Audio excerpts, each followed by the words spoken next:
Salut à tous, donc aujourd'hui pour cette nouvelle interview, je suis en compagnie d'un combattant français, le combattant français le plus populaire d'Asie, Arnaud The Game Le Pont. Bah merci Arnaud pour cette interview.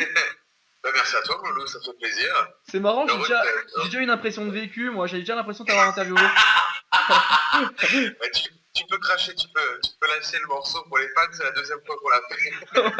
En fait voilà, on vous explique ce qui s'est passé. Hier on a déjà fait un premier essai, on est resté presque 45 minutes à faire une interview et j'ai un souci technique avec mon PC et donc l'interview a bugué, donc elle n'est pas exploitable. Donc là on l'a refait, on la recommence pour notre plus grand plaisir.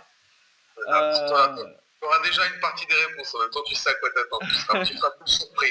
On va devoir jouer un peu la comédie, on va faire. Voilà, ouais, exactement, ouais, on va jouer à la comédie. Bah Arnaud, merci de nous consacrer encore du temps là pour cette première interview sur Globe MMA. Merci à toi. Donc Arnaud, voilà, je vais essayer de te présenter en quelques mots. N'hésite pas à compléter si besoin. Vas-y. Donc tu es un combattant professionnel de MMA, tu as 11 victoires, 4 défaites. Tu as écuvé plusieurs organisations en Asie, dont le One FC, qui est la plus grosse organisation de MMA en Asie. Tu as fait des combats, de super combats.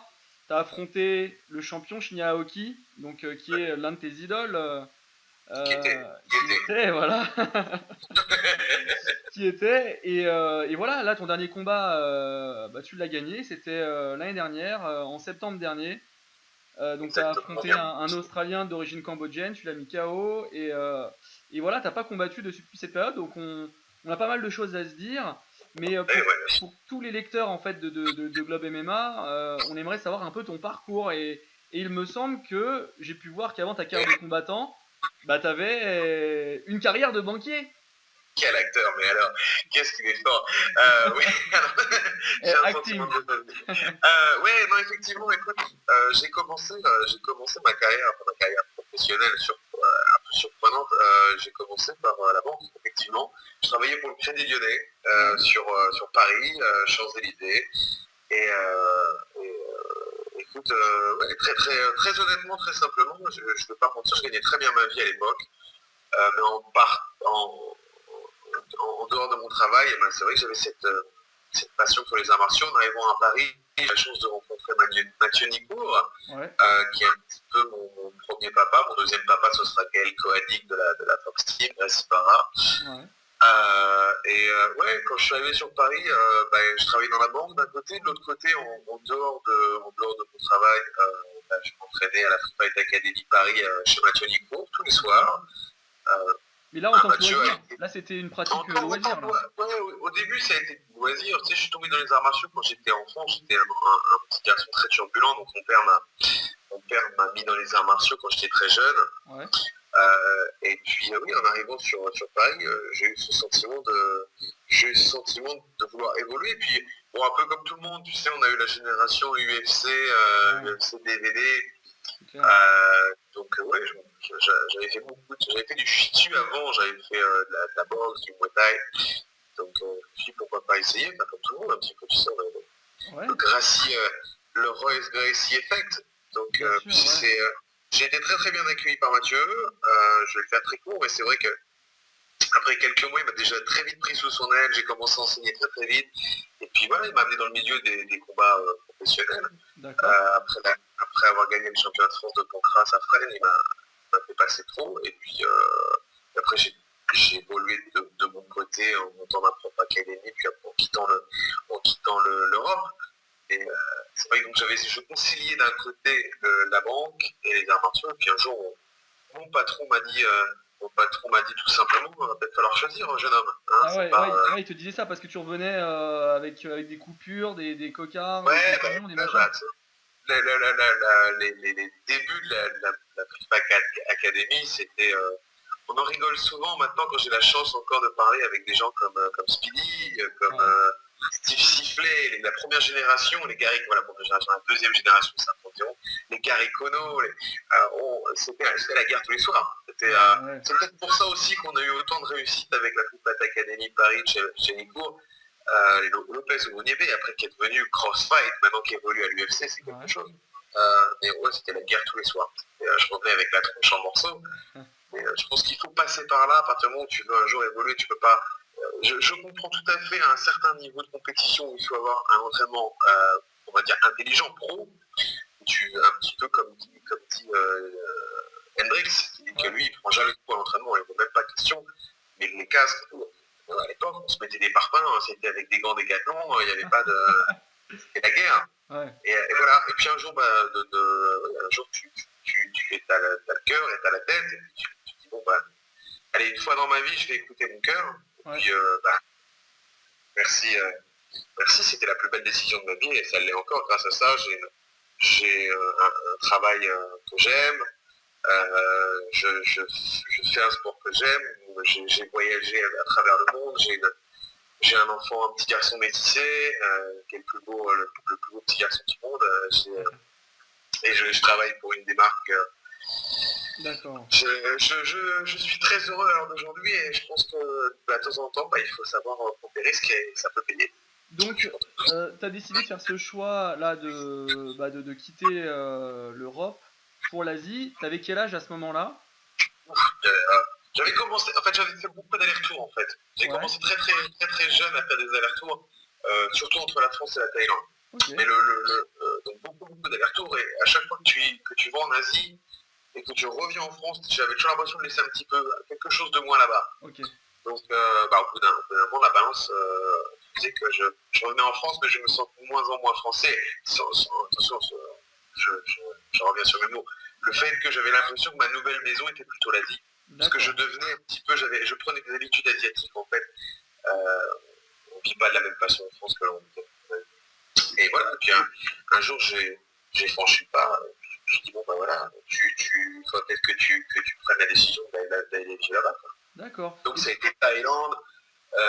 Non, d'abord un petit peu de Thaïlande, et après j'ai monté un business au Vietnam.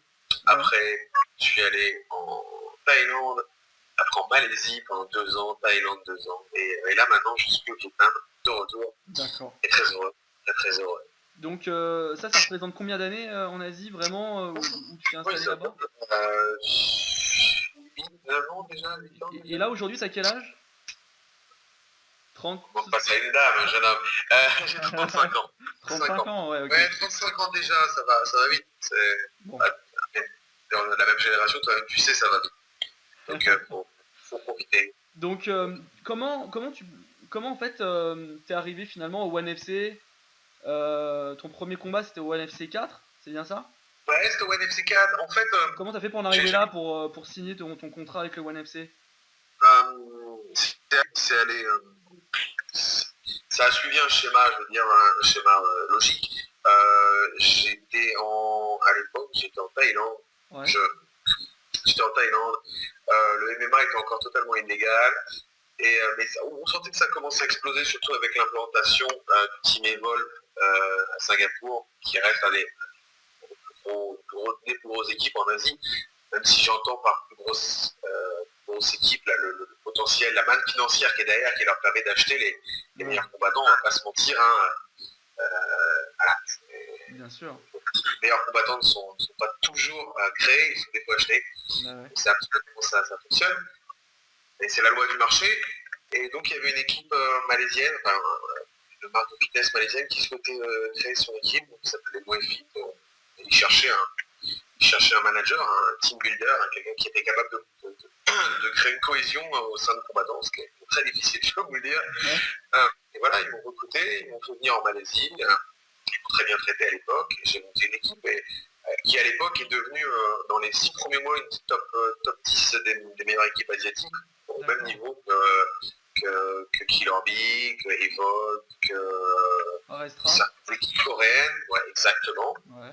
Et on avait des Mark Straggle, des Will Shop, des Eric Kelly, des Peter Davis, des Nick Harris, Luc Rousseau, on avait même le qui était venu. Lumberman Rousseau. Ça, j'ai fait une interview de lui il n'y a pas longtemps, tiens d'ailleurs. Que j'ai vu, et il est de retour en Malaisie d'aujourd'hui. Je crois qu'il travaille pour Yokora, qui est un nouveau gym Muay Thai MMA. D'accord. Je suis content pour lui. Donc t'as intégré cette équipe, ouais. Et on a commencé à implanter des combattants dans le One FC, okay. One FC 1 et 2. Moi en parallèle, j'avais signé un contrat que j'avais décidé d'honorer avec avec DRFC, qui était un événement d'MMA à la sauce, on va dire taille américaine, parce que je fais du chez Mamia Fry, c'est l'habitude. Ou du Jean-Claude Van Damme. Ouais, beaucoup de respect pour le monsieur. Et donc voilà, il faisait un événement à la sauce américano-asiatique. Donc voilà, je combattais chez eux, j'ai fait 3 victoires. Ouais. Et donc quand il y a eu la demi-finale pour le tournoi au million de dollars qui n'a jamais eu lieu, j'ai affronté Chris Saja qui était invaincu. On savait que Victor Cui était dans la salle et qui regardait le combat, donc on savait que de logique, celui qui allait gagner allait avoir une offre intéressante de Wadowski. Et c'est ce qui s'est passé. J'ai gagné ce combat-là, j'ai fait taper la ceinture marron Chris Saja, le polonais, qui était invaincu, et puis on m'a proposé un combat dans la suite, et c'est quand même, tu sais l'histoire. Après, j'ai eu l'occasion de tester l'élève, entre guillemets, de Shinya, que j'ai aussi soumis à la fin du combat, et puis j'ai pété plus haut que mon cul, j'ai ouvert ma gueule et j'ai défié mon idole. Bah ouais. Mais bon, même avec du recul, je reste très heureux d'avoir pris cette décision et ce risque, parce que je pense que j'ai eu la chance de faire mon Georges Saint-Pierre Mathieu, j'ai défié c'est un idole. C'est ça, ouais. Ça c'est top, je veux dire, c'est quand même quelque chose de pouvoir affronter quelqu'un qui est une source d'inspiration, mais ça représente aussi ses limites, quoi. C'est ce que tu peux nous expliquer. J'imagine que pendant le combat, ça n'a pas dû être évident, quoi. Je veux dire, quand tu l'as vu au moment où t'as l'arbitre, voilà, vous commencez le combat, tu vois le mec, il est en face de toi, c'est quelqu'un qui que t'admires, ou c'est chaud quand même, non? Ouais, et puis pour peu de gens aussi, bien sûr. Chilien ne va pas beaucoup en Europe, encore aux États-Unis, mais on y va un peu. Mais c'est quelqu'un qui est très asiatique. Il cultive cette image énormément. Je t'avais raconté en off the record la petite blagounette après le combat, ou après le combat. Il n'y a pas eu de combat, de toute façon, je me suis fait plier. Donc j'étais pas allé faire l'after party, c'était les combattants après un événement, ils vont toujours faire la fête voilà. Et moi j'avais tellement honteux de ma performance que j'étais juste allé en face de l'hôtel acheter des donuts japonais avec ma coach de l'époque. Et juste derrière moi j'entends une grosse voix qui parle et qui me dit comment va ta nuque en anglais. Et je me retourne et c'était Shinya qui était avec son bébé dans les bras. Et je lui dis mais tu parles anglais? Il me dit bien sûr que je parle anglais, mais je parle pas pour les fans. Ouais, voilà. Ah d'accord, ok. Et ça m'a fait rire, je me suis dit en fait, t'es un peu comme moi, tu crées ton personnage, moi j'ai mon crew, je suis flamboyant, je dis des conneries, je suis agressif. Et les gens qui me connaissent dans la vie de tous les jours, je suis un bon papa, je passe mon temps à jouer au pistolet nerf avec mon fils. Voilà. Et pour revenir à ta question, ouais, c'est vrai que Shinya, en fait, je me suis fourvoyé en essayant de me projeter dans un fight antique, tu vois, de survendre le combat. Donc en fait, j'ai pas. Il y a eu ce fameux livre qui a fait le tour du net et Sherdog, Patrocki pour les nuls, voilà, qu'on avait fait, qui avait créé un buzz de ouf. Même Shinya à la pesée, il était tombé sur. Il m'en avait parlé après, il avait dit qu'il était, pour la première fois de sa vie, il était un petit peu. Il n'y avait pas cru en fait de ses yeux. Mais ouais, je me suis retrouvé à être face à lui et à pas vraiment réaliser ce qui se passait en fait. J'étais un petit peu. J'étais comme un enfant en fait. J'ai continué ma comédie jusqu'à ce que ça rentre dans la cage et qu'il y ait sa musique. Et je me rappelle toujours, je faisais dos à son entrée et j'en crevais l'envie de la regarder. Et c'est vrai qu'il me disait, c'est vrai qu'il était en haut de la cage et qu'il était mon coach qui me dit mais regarde pas, tu vas le combattre là, arrête de. C'est pas derrière ta télé. Et en fait, ça a été le problème, c'est que. Quand il est rentré dans la cage, j'ai été spectateur du combat. J'étais même pas en mode combat en fait. Ouais, il a shooté d'entrée de jeu alors qu'il avait dit qu'il allait boxer avec moi. Il avait dit qu'il avait bossé sa boxe. En fait, voilà, il a fait comment? Il a fait un petit buzz et il a tout de suite clinché. Et j'étais pas là. Je me suis laissé taper. Je vais dire quelque chose. Les gens ne se rendent pas compte de la puissance de préhension de Shinya Aoki. D'accord. Je m'entraîne souvent avec des lutteurs américains. En ce moment, j'ai un champion NCAA qui tourne avec moi, Michael Cox, qui est extraordinaire. Et il fait 92 kilos. Et je peux vous dire que Shinya est plus puissant en préhension. Attention, il ne va pas me lever comme lui. Mais quand il vous attrape les poignets, vous ne dégagez pas de la. Et puis il est méthodique. je rêverais, c'est vrai, hein, je rêverais d'avoir un second shot à Shinya parce que je le vois plus de la même façon maintenant. Je vais pas dire que le mythe est brisé, mais maintenant je le vois Tu l'as comme un être humain. désacralisé. Bah oui, voilà, c'est ça. Ouais. Donc, si je le raffrontais, je pense que bon, éventuellement, il pourrait certainement me rebattre, mais ce serait pas de la même façon. Ça irait certainement dans un second ou un troisième round, et je ne ferais plus les mêmes erreurs. Il faudrait nous faire il faudrait nous faire exactement comme ce qui s'est passé avec Georges Saint-Pierre. Il faudrait que tu le battes.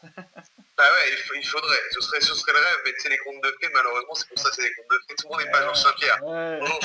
Regarde. Voilà. Et puis bon, là, j'ai été sur une off-série. Juste après Shinya, ils m'ont donné back-to-back encore deux gros noms de top 5 de la division. Et bon, bah, j'ai pas performé super. Donc on peut les citer, donc Eddie NJ et ensuite Kotutsuboku. Et Kotutsuboku, le champion du Shuto, lightweight. Ok. Bon, même si ce combat-là, je vais pas remettre une couche, mais je pense qu'il y a eu quelques erreurs d'arbitrage. Ouais. Voilà, ça, faut aller de l'avant, je vais pas en parler, mais c'est vrai que je l'ai eu longtemps en travers de la gorge.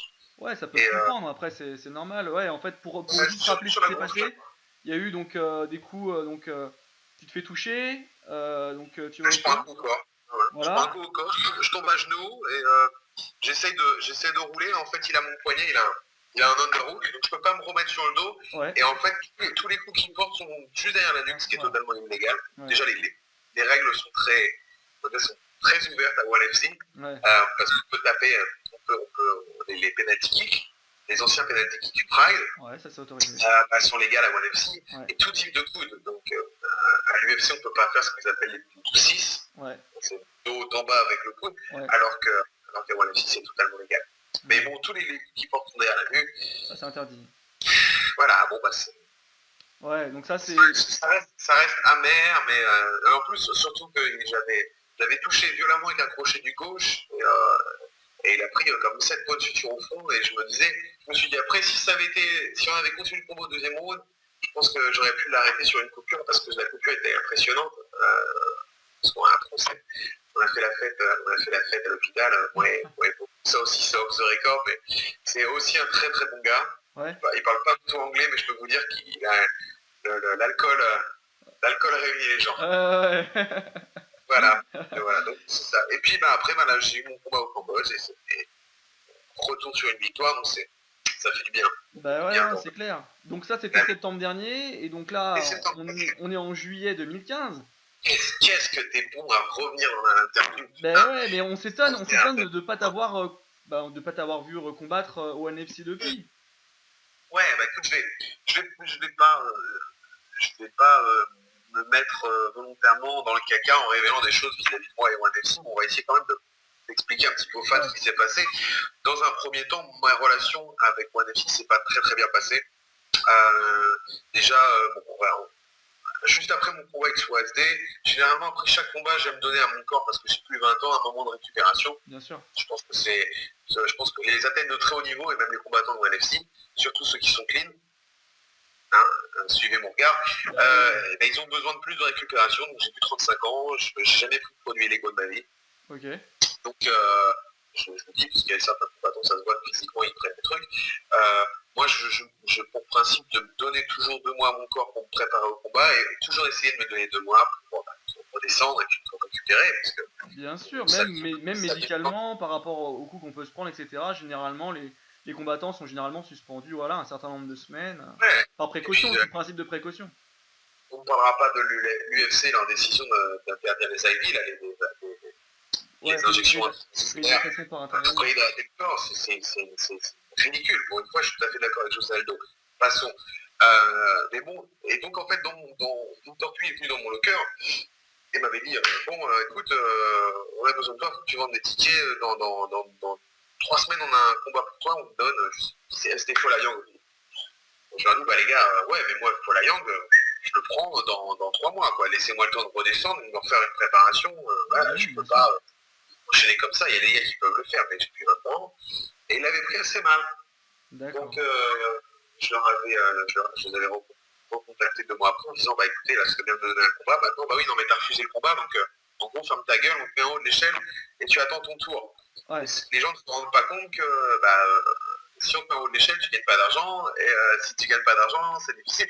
Donc j'avais été en contact avec XFC, qui est un événement australien qui commence à exploser en Australie, qui m'avait proposé un contrat de 2 combats très honnêtement rémunéré, que j'ai proposé, j'ai annoncé à ONE FC, j'ai une proposition, donc bon, en dehors de ma carrière à ONE FC, je ne quitte pas, mais je vais me faire un petit combat, il m'avait été refusé, on m'avait dit non, tu es exclusif à ONE FC, donc je ne peux pas. Donc exclusif, quand d'autres combattants peuvent le faire, attention, je ne cracherai pas dessus, mais certains, chaque combattant n'est pas traité de la même façon. Si ton nom c'est Shinyaoki, tu peux aller combattre à l'Inoki Mumbai, mais si ton nom c'est The Game, tu peux pas. Si c'est Sylvain Potard, tu peux aller combattre au Contender ou au 100% Fight, mais tu peux pas venir combattre.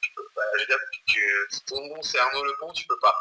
Si ton nom c'est Mizuno, par exemple, tu peux combattre au type, mais tu peux. On n'est pas tous traités de la même façon. Et après, t'arrives janvier, j'ai eu une proposition d'M1, Russie, où ils m'ont proposé pareil, un contrat de 3 combats.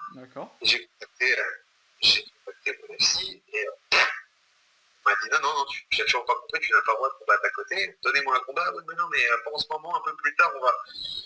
Donc, je me suis dit, je vais faire quelque chose d'autre. Donc, je suis ceinture marron, je suis brésilien sous Gaël Koenig, ma grande fierté, voilà, marron de strike. Donc je me suis dit, écoute, on va essayer de légitimiser un petit peu tout ça. Donc au lieu de rester comme un con à attendre à la salle que les propositions de combat arrivent, Manjumé se réveille et commence à me traiter un petit peu normalement, je vais faire quelque chose. Donc je me suis fait une vraie préparation au jiu-jitsu, où j'ai commencé à m'entraîner 5 fois par semaine, avec des top level. Et puis je me suis inscrit au tournoi numéro 1 de jiu-jitsu brésilien en Asie, qui s'appelle les Pan-Asian, qui ont lieu une fois par an à Manille. Et je ne vais pas en mettre une couche, mais j'ai bien raflé les médailles. J'ai fait 3 médailles d'or, une médaille d'argent, et j'ai pris le titre absolu en ceinture marron. Et que je tape l'instructeur de Taïwan BJJ par Tohol dans la finale. Donc voilà, j'étais content, et puis ça. Tu sais, les gens sont faciles à envoyer des pics, surtout sur les combattants de MMA qui commencent à avoir des ceintures. Moi, ça m'a fait plaisir, et surtout vis-à-vis de mon professeur, vis-à-vis de Gaël Koenig, qui m'a donné une ceinture. On n'a pas l'occasion de se voir beaucoup, mais on parle beaucoup sur Facebook et on continue à me donner des conseils techniques. Et d'ailleurs, il vient me voir en octobre. Je suis très content de pouvoir le voir, et ce sera encore une étape vers ma ceinture noire. Mais j'étais content en fait de légitimiser mon niveau. Tu sais, quand je me suis fait taper par Chien, il y a plein de gens qui ont dit, t'as vu, c'est une merde, machin. C'est toujours facile, hein, les keyboard warriors, c'est comme ça qu'on les appelle. Hein. Ouais, les keyboard warriors. Mais le problème, c'est que le MMA, c'est pas du jiu-jitsu. Le jiu-jitsu, c'est pas du MMA, c'est un sport complètement différent. Comme on dit souvent en rigolant, en fait, tu peux prendre une ceinture noire, après 1 minute de ground and pound, je peux t'assurer que son ceinture noire, c'est plus exactement un Voilà. Donc j'étais content, en fait, je trouvais que c'était un juste retour des choses, et c'était aussi une façon de montrer mon respect pour l'enseignement de Gaël Koenig, qui m'a fait confiance et qui m'a donné une ceinture marron. Et je continuerai à le faire le jour où il me donnera une ceinture noire. Je suis quelqu'un de très, très fidèle, et je pense que c'était bien. Et voilà, donc là je vais. Ouais, ça te permettait de rester actif en même temps. Et on the side, ça me permet de me donner d'autres échéances. Voilà. Et par exemple, là je vais encore le représenter une fois de plus, cette fois au championnat national de Philippines. Je suis invité, vu que j'ai gagné les Pan-Asian, donc il m'invite. Et voilà, c'est encore une occasion, j'espère faire un podium et encore lui faire plaisir. Mais donc, pour revenir à la première question initiale, je gagnais les Pan-Asian, et dans la foulée, j'ai contacté ONE FC. Cette fois, ils m'ont dit, on va te donner un combat. Ils m'avaient proposé en me disant Taïwan. Ironie de la situation de Taïwan, le show a été annulé. Il devait avoir lieu en octobre ou septembre. Bizarrement, le show ne figure plus sur leur listing de schedule. Là, comme à Abu Dhabi, ils ont annoncé Abu Dhabi en novembre, qui a disparu aussi. D'accord. Donc, moi je leur ai dit, je prends le combat, mais c'est une question de si, on va traduire en français, on va dire si. Elle dit, je prends n'importe qui, mais voilà, j'ai 35 balais, j'en ai marre d'être payé. Alors, attention, je vais cracher un morceau, ça va choquer certains Français, mais j'ai plus rien à perdre à ce niveau-là. Il faut savoir qu'un combattant, quand il fait une préparation de MMA, il va prendre généralement entre 6 et 8 semaines pour avoir une vraie préparation. Il va payer sa poche. Même si on est sponsorisé, même si on a des aides, il faut savoir qu'on va dans des gros camps, on va payer des sparring parfois pour avoir des sparring de qualité qui ressemblent à votre adversaire. Donc tout ça, ça coûte des frais. J'avais vu que c'était arrivé à Lyodin une fois, voilà, tu fais toute une préparation, le mec va annuler, et t'imagines, ça peut coûter 2 3 000, 4 000 $. Voilà. Par exemple, moi, les gens ne vont pas croire que Shinya Aoki m'a fait perdre de l'argent. Le fait de préparer pour Shinya Aoki, j'ai enroulé, j'ai payé des sparring, j'ai payé un camp, je me suis déplacé, j'ai pris des jours de vacances. Moi, Shinya Aoki, je l'ai pris, attention, je l'ai fait pour 2 500 $. Oh là là. Voilà, les gens pensent que j'ai pris. Et attends, et la proportion qui est quand même vachement intéressante, c'est que toi, t'es un grand showman. Je suis un grand showman, j'ai vendu des tickets, je peux te le dire. C'est ça, c'est que toi, derrière ça, t'as vendu un max de tickets. Donc, je veux dire, d'un point de vue, la rentabilité pour le NFC, elle était complètement dingue. Extraordinaire. Et les gens qui sont en train de rêver derrière leurs écrans en disant moi je veux aller combattre à ONE FC, il faut ouvrir les yeux, il faut voir la vérité. C'est un peu comme à l'UFC, t'as les gars qui vont toucher 500 000 $ et t'as les combattants. Et tout le reste après. C'est ça. Voilà, ils vont prendre encore à l'UFC, c'est 10 000 $ minimum maintenant. Et à ONE FC, je peux vous dire que je vais pas cracher sur certains combattants parce que j'ai encore des combattants qui combattent pour ONE FC et que je représente et que j'entraîne. Donc je divulguerai pas, mais je peux vous dire qu'il y a des combattants qui sont payés 1000 $ le combat. Ouais, c'est ça. Et juste parce que ONE FC a parce que ONE FC contrôle une partie des médias, on va pas se mentir, mais ils sont aussi très très forts à vendre le show. Et ben certains combattants rêvent d'y aller. Bon, après, il va falloir à un moment ou à un autre se réveiller et arrêter de voir tout ce qui est marqué sur Internet.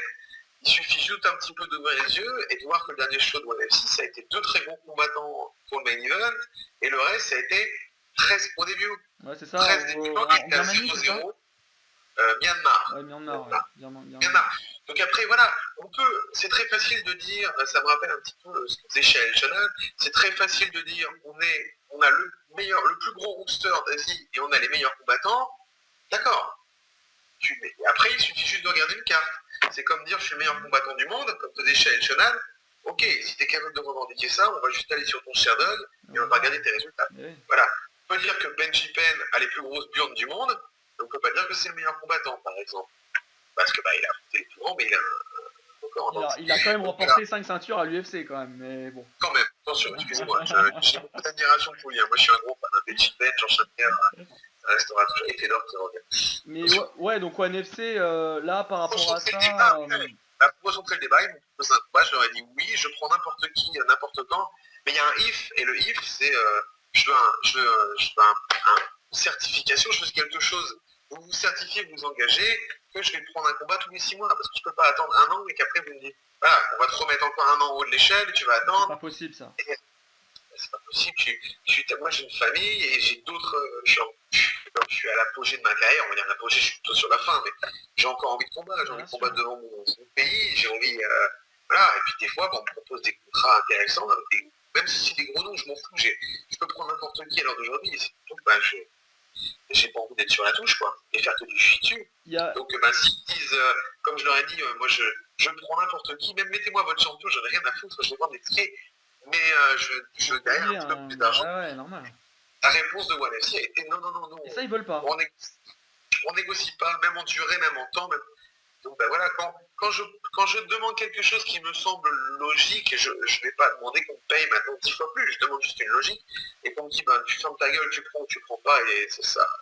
Et je reste un bon français, donc je leur dis, écoutez, allez vous faire foutre, et je vais faire ce que moi j'ai envie de faire, et essayer de me poursuivre en justice. Mais alors voilà, c'est que ton contrat avec le ONE FC a une particularité, c'est que en fait, il n'y a pas de limite de temps, en fait, ton contrat. Oh bon, putain, t'en connais des trucs, merde, ça fait peur. Oui, j'ai signé un contrat il y a 2 ans et demi, 3 ans. Bon, à l'époque, ma sortie de contrat de ONE FC, c'est un enfant qui voit un contrat de l'UFC. Ouais. Je veux dire, tu vois le contrat. En plus, moi, j'ai aucune notion en loi. Le contrat, il faisait 50 pages, je l'ai parcouru. Mon patron à l'époque dit, c'est la chance d'une vie, tu signes pour 10 combats, vas-y, prends-le, tu finiras ta carrière. Et puis une fois que tu as signé, l'envers du décor change un petit peu. C'est comme l'UFC, comme vendre dans les FIBA. Je pense que quand tu passes le rideau, les gens ils voient les spotlights. Mais, tu vois, tu restes une marchandise après. Ouais. Donc tu prends, tu prends pas. Si tu as pris le combat, tu fermes ta gueule, tu fais ton boulot. Et des fois, tu reçois des mails de ton patron qui sont blessants pour un combattant. Bien sûr. Quand tu te blesses et qu'on te dit ouais, vas-y, prends quand même le combat, fais pas ta prima donna, trouve pas des excuses bidons, alors que tu sors de l'hôpital, le mec te dit va peut-être falloir passer sur le billard, ton égo de combattant il te dit mais putain, mais Et merde, quoi. Ah. Tu te fais traiter comme un animal alors que le mec ne sait même pas ce que c'est que les fondements des arts martiaux. Des fois, c'est humainement difficile. C'est vraiment très difficile. Donc, tu gères une carrière. Surtout qu'il y a certaines règles assez spéciales à ONE FC. Tu peux pas avoir un manager, par exemple. Donc, moi, j'aime. Voilà, ce genre d'histoire de politique, j'aime pas gérer ça. Donc, j'avais mis quelqu'un pour s'en occuper. On m'a fait savoir que si cette personne s'en occupait, il voulait plus traiter avec moi. Donc, c'est toujours plein de... Ouais, c'est vraiment très compliqué. Donc, je vais prévenir quand même les Français, surtout tous les combattants, la nouvelle génération qui ont envie de rentrer dans le milieu du combat professionnel. Déjà, je leur conseillerais de ne pas s'engager sur la durée. Si vous prenez un combat, prenez un contrat sur 1 an, par exemple, 2 ans, un nombre de... Normalement, ouais, d'ailleurs, c'est presque illégal, quoi, ce qui pratique, à savoir pas de limite de contrat. Je crois que voilà, si un contrat doit être fait, il me semble, dans ma tête, là, mes vieux cours, là, ouais, je veux dire, il y a des règles à respecter et la durée en fait partie, sinon le contrat est vicié et à ce moment-là... J'ai pas de notion et je pense qu'il y a peut-être d'ailleurs quelqu'un qui regarde ton site internet et j'aurai la chance d'avoir des contacts et qui me diront non, c'est totalement illégal, puis c'est légal. Après, je pense que ONE FC est une organisation qui utilise leur puissance au niveau des médias, surtout ça sur lesquels ils sont basés. Donc s'ils disent aux médias, vous marquez ça sur internet, vous marquez ça, et ils font la même façon, ils ont la même méthode avec les combattants. Si le combattant commence à se rebeller un petit peu, et ben ils vont essayer de le mettre de côté, ils vont essayer de ce qu'on appelle blackmailer un petit peu, lui envoyer un message en lui disant, toi jeune homme, tu vas fermer ta gueule, sinon c'est pas ce qui va te tomber dessus. Même s'ils font rien au final, il y a certains combattants qui ont été libérés parce que derrière ils représentent un nom et ils ont peur. Les Mike Sweeney, Mike Sweeney, vétéran de l'UFC, qui s'est exprimé là-dessus aussi, là, qui a ouvert sa gueule en disant qu'il ne pouvait pas vivre avec un combat par an et dans la façon qu'il était traité à ONE FC. Et quand il ouvrait sa gueule sur Facebook, il recevait des mails un petit peu injurieux. Voilà, ils l'ont libéré. Ou des fois, certains combattants, surtout à la manière japonaise, les Japonais gardent ce qu'on appelle the face, ils n'aiment pas s'exprimer dessus, mais certains combattants qui ont disparu de l'organisation n'ont pas été, ça n'a pas été annoncé sur Internet, ça a été passé sous silence. Les Masakatsu Ueda, Konsetsu Boku, tous ces combattants Mizuno, ils ont disparu et ils ont disparu, non, ils n'ont pas disparu, ils combattent au Japon. Ouais, voilà, terminé avec le ONE. Voilà, si cette interview devait servir à une nouvelle génération et était utile, en fait, j'aimerais que la nouvelle génération comprenne que le milieu du combat professionnel, c'est pas le plus trop, ça aurait disparu la face. Et comme toutes les disciplines sportives, je pense, tristement, on crie sur le judo en France, je suis un petit peu ce qui se passe, et je pense que corruption et malversation sont les mêmes au niveau du débat. C'est triste, mais c'est comme ça. Donc, voilà. Et j'espère juste qu'à mon niveau, ça va se solutionner. Je pense que la prochaine étape que j'ai, c'est de faire un petit peu mon pensée, à savoir, je vais faire ce que j'ai envie. Et puis s'ils veulent me poursuivre en justice, qu'ils essayent. Parce que j'habite pas à Singapour, j'habite au Vietnam. Donc, le Vietnam, Singapour, si je combat en France ou en Europe, j'ai du mal à imaginer les avocats de ONE FC venir me poursuivre et fermer un événement avant le début de l'événement. Je pense pas ça. Tiens, d'ailleurs, là, donc tu avais été contacté par le XFC, par le M1 et aussi par le Lyon FC aussi. Il y a Lyon FC, il y a aussi un autre événement qui est en train de se boucler à Hong Kong et un autre à Hawaï sur lequel j'ai des propositions fermes avec des adversaires déjà annoncés, surtout l'événement à Hong Kong avec un très très gros nom, un ancien combattant de l'UFC en featherweight, je ferai peut-être mes débuts à featherweight. Tout ça c'est dans les bacs et c'est en négociation. Et le problème c'est que pour moi c'est un go. Si on me donne un adversaire avec un gros nom, avec un salaire qui me permet de ne pas perdre d'argent, c'est de ne pas gagner de l'argent. Merci California Fitness, ça me permet de subvenir à mes besoins et de faire un métier que j'aime. Mais après, c'est juste une question de ne pas perdre d'argent. Donc j'ai dit à Lyon FC, à l'organisateur de Lyon FC, que j'étais prêt à faire un combat dans son événement. J'étais prêt à rejoindre cet événement à Hong Kong, je ne dirais pas le nom de l'événement, et qui fait son premier événement le 31 juillet. D'accord. De rechercher des infos. C'est très proche, là, c'est demain. Là. Ah ouais, mais ça c'est le premier. Moi je combattrai, dans ces cas-là, je combattrai dans le deuxième événement qui a lieu en novembre. Ok, novembre. Voilà. C'est pour ça que je devais d'ailleurs aller pour aller jeter un œil. Voilà. Le problème c'est toujours ONE FC derrière. ONE FC derrière, ils ont cette puissance. Donc un mail de Victor Cui ou un mail de Mathieu, quelqu'un un petit peu très haut placé à ONE FC, si vous êtes l'organisateur de l'événement, on vous envoie un message en vous disant Arnaud est sous contrat exclusif chez nous, et si vous le faites combattre, on va vous attaquer en justice, même si derrière techniquement, c'est quasiment impossible, parce que les lois internationales sont faites que tu peux prendre un avion à Singapour, essaye d'attaquer un événement qui a lieu en Suisse. Ouais. Ils perdent plus d'argent et de temps qu'ils ne le feront jamais. Mais le problème, c'est que les organisateurs sont là en disant waouh, qu'est-ce qui se passe, alors que dans la logique, ils devraient plutôt l'utiliser à leur avantage. Si j'étais organisateur et je me fais attaquer par ONFC, je fuite, je vais le dire à des journalistes, comme ça les journalistes vont en parler, ça va créer un énorme buzz. C'est clair. Ah oui, tout fonctionne à partir du buzz. Toute la nouvelle génération, on en parlait hier, tu te rappelles, je disais à quel point j'étais admiratif de Michael Lebout. Michael Lebout, je trouvais que son parcours à l'UFC était super. Il est jeune, il est beau gosse, il est talentueux, mais il va peut-être falloir qu'il se mette à parler anglais et à parler trash, parce que pour vendre le bébé, il faut commencer à ouvrir sa gueule. Ouais, c'est ça, c'est-à-dire qu'aujourd'hui, quand on est combattant, être bon, ça suffit pas, il faut avoir cette dimension marketing, se créer donc un personnage. On pense à Conor McGregor. Toi, pour ça, t'as compris le business. Toi, déjà, en Asie, t'es très apprécié pour ça, parce que tu fais le show dans la cage et en dehors de la cage. On peut penser à toutes tes entrées, etc., la pesée, c'est génial. Quelle est ton analyse à ce sujet? Le problème, c'est qu'on commence. Il y a une surmédiatisation du MMA. Il y a du MMA partout, à la télé, tu peux choper sur Apple, tu tapes sur YouTube, tu envoies des millions de combats. Le problème, c'est qu'il faut que tu te différencies. Tu peux pas être juste un bon combattant. Il faut que tu vendes le package. Et comme me disent la plupart des organisateurs, et Dieu merci, j'ai pas mal de copains organisateurs d'événements, ils ont maintenant dans le jour, il y a tellement de combattants que c'est facile de trouver. Il faut trouver le combattant qui va vendre les tickets, qui va faire que le spectateur lambda va se dire tiens, moi je vais regarder sur l'événement sur YouTube ou acheter le pay-per-view ou déplacer pour voir en vrai. Et je me suis dit un jour, que je trouve une idée, il faut vendre, quoi. Bien sûr. Sinon, et puis un jour, je parlais avec un organisateur, et il me disait faudrait un combattant qui fasse un truc qui s'est jamais fait. Tu vois, un mec qui arrive avec un beau, il arrive avec des chaînes, on trouve une musique de fou, tu vois, un truc que personne n'a fait, et il rentre en mode, happy face, je vais venir te casser la gueule, tu vois. Et on est parti sur ce concept, j'ai dit, attends, moi j'en ai rien à foutre, je vais le faire.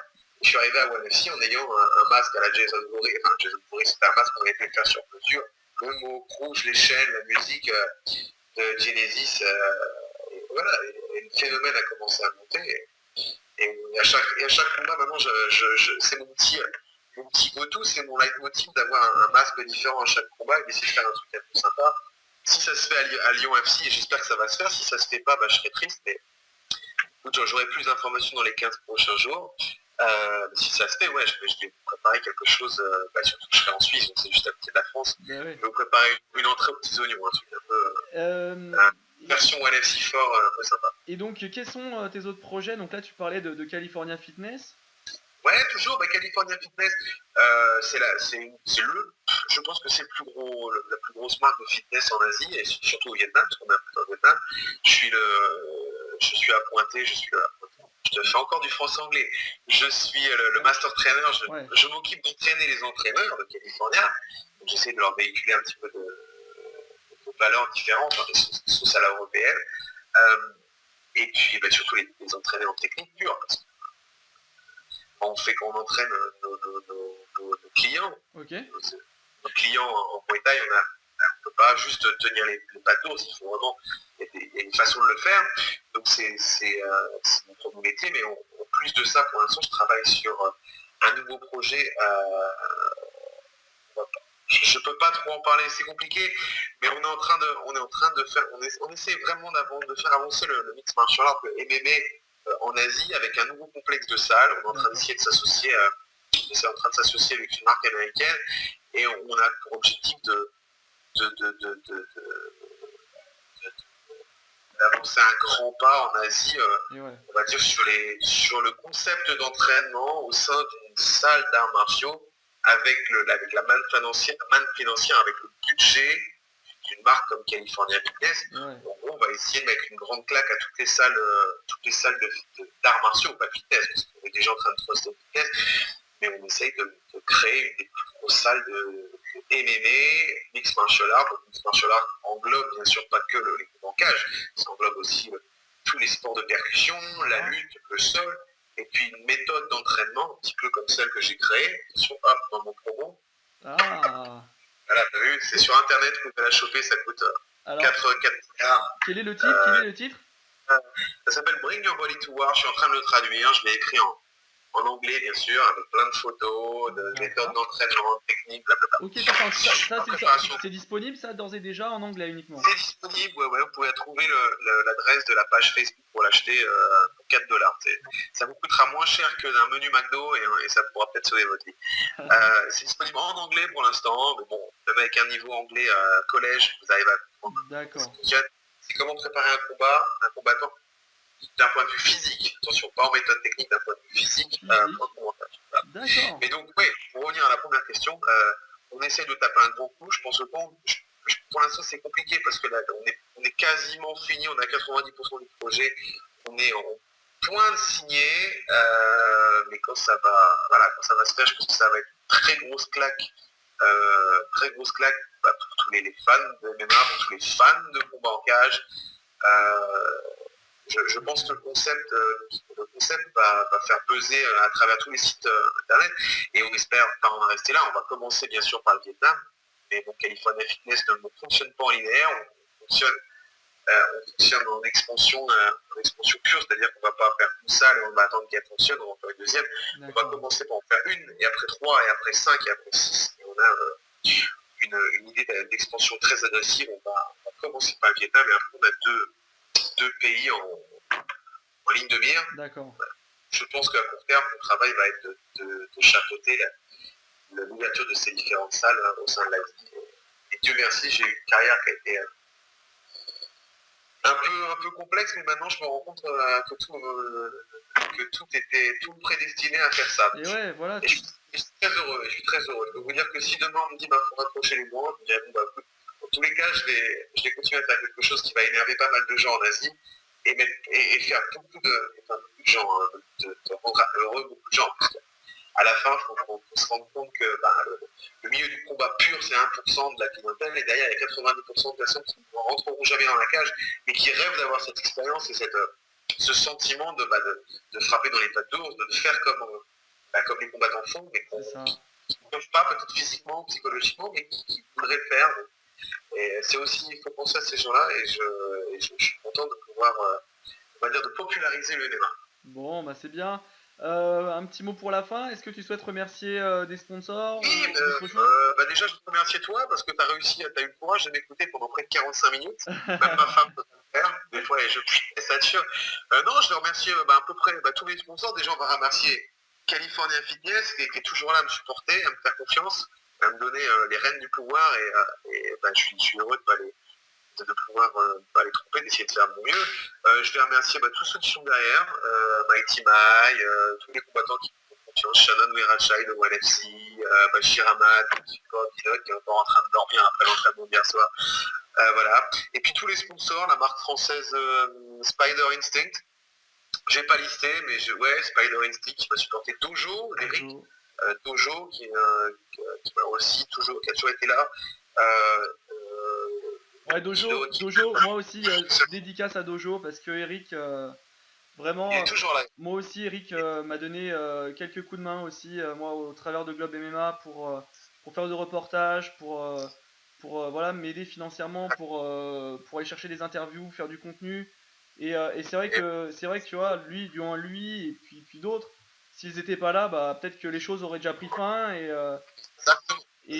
vraiment une grosse dédicace à Eric, pour moi en tout cas. C'est un vrai passionné et ce qui est encore plus ironique, c'est que c'est un de mes premiers élèves, il y a très longtemps à Paris et on est resté très proches et c'est un mec en or et je le remercie encore. Big Muscle Farm, qui d'autre, Diesel Diva Beverly, qui est toujours là, qui est une fan du MMA et qui est toujours prêt à me supporter. Et puis ma femme et mon fils, mon petit garçon Ethan, qui n'a pas la chance de voir son papa tout le temps, mais qui sait que son papa fait son mieux pour pouvoir penser à son futur. Voilà, c'est à peu près tout. Et puis je vais vous embrasser très fort ceux en France qui ont toujours eu un bon mot pour moi dans la victoire, facile, mais dans la défaite. Et j'oublie rarement ceux qui sont là quand je perds. Je peux oublier ceux qui m'envoient un message quand je gagne, mais ceux qui m'envoient un message de soutien quand je perds, c'est ceux que j'ai toujours derrière dans ma tête quand je remonte. Parce qu'une carrière toujours en dents de scie, donc je ne les oublie pas. Et voilà, je t'en passe. Oh, et ma fan numéro 1, Léa, qui va sûrement regarder cette vidéo jusqu'au bout. Voilà, c'est la fin de l'interview. Et il y a deux choses que j'ai oublié de te parler. Vas-y, vite fait. Il y a là actuellement, donc là t'es pas au Vietnam là en ce moment, là t'es à Non, je Singapour. Et ouais, Singapour. et donc t'es là-bas donc avec certains de tes gars là pour les préparer pour un tournoi de MMA. J'ai failli faire une blague idiote en disant non, on est ici parce qu'on fait du trafic de drogue. Mais ici, c'est peine de mort. Non. Mon élève, un de mes premiers élèves en Asie qui s'appelle Vinod Grewal, et un surnom, son surnom c'est Cookie Monster, c'est pas une blague, c'est vraiment ça, c'est un monstre cookie, parce que c'est un gars qui est... Quand tu le vois, tu peux pas imaginer une seconde qu'il va entrer dans une cage, et pourtant c'est un des combattants les plus doués que j'ai eu l'occasion de rencontrer, encore très jeune. Il est sur une série de 6 victoires, une défaite en amateur. Ouais. Il va participer le mois prochain. Il est toujours dans un des plus gros tournois qui existe en Asie pour les combattants amateurs qui s'appelle MIMA, c'est Mixed Martial Art, Malaysian Invasion Mixed Martial Art. Vous le trouvez sur internet. C'est complètement gratuit. C'est extraordinaire. C'est complètement gratuit. C'est un très gros tournoi de MMA amateur. Alors, attention les gars, en France, hein, pour nous l'amateur, en France je sais pas ce que c'est, mais ici l'amateur, c'est juste qu'on n'a pas le droit de frapper au sol. Voilà. Donc, on n'a pas le droit de frapper avec les coudes, pardon, on n'a pas le droit de frapper avec les coudes. Donc, pour moi, c'est encore plus professionnel que le pancras en France. Et donc il commence à 1000 combattants par division et ça descend à un seul champion. Okay. Et quand tu gagnes le tournoi, tu as le droit d'affronter le champion de l'année d'avant. C'est un très très gros événement et il est en demi-finale cette année. Encore une fois, ça fait 2 ans back-to-back. Okay. Donc il a fait 6 combats déjà et il bat tout le monde. Et je lui souhaite, parce que c'est un gars en or, je lui souhaite cette année de prendre la ceinture. Ce serait bien parce que il le mérite. Travail dur. On peut suivre ça sur internet? Et on peut suivre ça sur internet. Je ne sais pas si tu auras l'occasion de mettre l'URL en bas. Je ne sais pas s'il a trouvé. Ouais. Ça s'appelle MIMA, M-I-2-M-A. Malaysian Invasion Mixed Martial Art. C'est gratuit et le combat sera en live le 2 août. Okay. Sur le site internet. Tu as juste besoin d'y aller. Tu cliques et tu vois l'événement gratuit. Et c'est toujours comme ça. Et c'est sponsorisé par une des plus grosses marques asiatiques de télécommunications. Et juste parce que le patron Jason Lowe, que je salue, qui est un ami qui est génial, et un fan de MMA, il s'est dit au lieu d'investir dans quelque chose, de donner de l'argent pour la conservation de l'art, moi je vais faire un événement amateur de MMA, ouais. Et ce sera complètement gratos pour tout le monde. Et c'est génial. Et c'est un super complexe. Et voilà. Et mon Vinod est là pour une semaine avec moi à Singapour. On est accueillis par la combattante, l'ancienne championne olympique de natation et la combattante professionnelle Mighty Mao, qui nous prête un appartement pour la semaine. On s'entraîne dans son camp et voilà. On a une connexion comme deux frères. Je passe mon temps à l'entraîner tout le temps et ce matin il est HS. On va lui lever le pied aujourd'hui sur l'entraînement. En début d'interview, on disait que tu nous disais que tu as eu cette passion pour le MMA, etc. au travers notamment aussi des DVD. Tu fais l'UFC, c'était le Pride. Et Moi c'était le Pride, moi ça a toujours été le Pride. Même si Mathieu Nico, si tu regardes cette vidéo, Mathieu, je me rappelle que tu me disais toujours, tu verras un jour Arnaud, le Pride il va disparaître et l'UFC sera toujours là. Et j'étais là à dire n'importe quoi Mathieu. Et au final il a raison, même si toi et moi je pense qu'on a entendu les mêmes rumeurs en Asie, que le Pride essaie de se reconstruire et que ça pourrait arriver. Ouais, moi c'est surtout, j'étais pas le Pride, mais c'était surtout les nerfs. Et voilà, et c'était là où je voulais en venir, c'est que les nerfs, donc voilà, t'as annoncé, t'as introduit là pour tes combats au NFC, et j'imagine grosse sensation quoi, ça doit faire quelque chose de... Ouais, t'as eu l'occasion de faire une interview avec Lenny.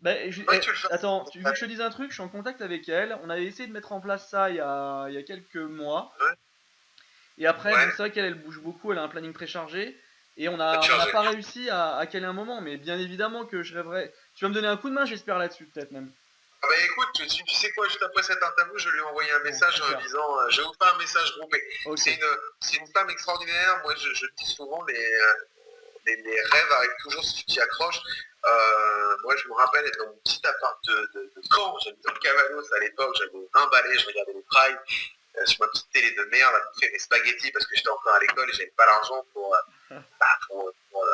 subvenir à tous mes besoins. Ouais. Et j'entendais cette voix à l'époque, je crois que c'était un mec en plus, je savais même pas que c'était oui, on sait pas, bien sûr. Ouais. La première fois qu'on entend, on sait pas. c'est une voie magique, hein. C'est comme le jour où tu rencontres Bruce Buffer en live, l'homme plastique, c'est un homme plastique. Elle a une voix extraordinaire, et je me disais, putain, t'imagines un jour que tu rentres dans une cage et t'as sa voix qui crie. Et j'en rigolais, je me disais, imagine Arnaud Lepont, c'est pas possible, mais bon, puis en plus c'est con, Arnaud Lepont, t'imagines, c'est pas bon. Ouais, et puis One FC est arrivé, et puis la magie a opéré. Un jour, elle a créé mon nom, et je lui ai dit à quel point j'étais admiratif, et je lui ai raconté cette histoire que je regardais à la télé, et tout à parcourir Sakuraba et machin, et puis de fil en aiguille, on est devenus très potes au point qu'un jour son mari m'a contacté, parce qu'elle est mariée, mais bon, on en met l'histoire de côté, son mari m'a contacté et m'a demandé il organisait un anniversaire surprise pour elle, et il voulait que tous les combattants qui avaient de l'admiration pour elle fassent un petit message vidéo qui balancerait. Et j'ai eu la chance de pouvoir lui communiquer mon amour et mon admiration, et j'ai vu cette vidéo après, et pour moi c'était surréaliste, parce qu'il y avait Fabrizio Verdum qui lui disait un petit message en anglais, puis après c'était moi, et après il y avait Wanderlei Silva, et je me disais, qu'est-ce que j'ai fait dans ma vie pour avoir autant de chance à ce niveau-là. Et donc maintenant, moi et Lini, on est très très proches, on se parle beaucoup sur Facebook, j'avais même son logo, parce qu'elle a une sandwicherie au Japon, et j'avais même mis mon logo pour lui faire un clin d'œil sur ma bannière quand j'avais affronté beaucoup. Ouais. Voilà, et c'est une femme en or, et elle a une passion pour le vin comme moi, donc quand on se voit des fois, je la charrie en lui amenant une bouteille de rouge. C'est très showbiz, elle est extraordinaire. Et c'est aussi une fierté de pouvoir dire c'est une copine. Et je te promets, juste après ça, je prends 5 minutes et je lui envoie un message. Super. Merci beaucoup Arnaud pour cette interview. C'était un plaisir d'avoir passé du temps avec toi à discuter de tout ça. Plaisir. Et on te souhaite vraiment une bonne continuation, que tous tes projets se réalisent. Et on espère bien évidemment te revoir combattre là prochainement, que ce soit au NFC ou ailleurs. Ok, c'est rare. Et si ça n'arrive pas, je vais faire l'impossible pour venir donner un séminaire en France. Je suis sûr qu'on peut organiser quelque chose comme ça viendra. Bon, super. Merci beaucoup Arnaud, et puis à très vite. Voilà, Verdun. Ciao guys. Ciao. Merci encore.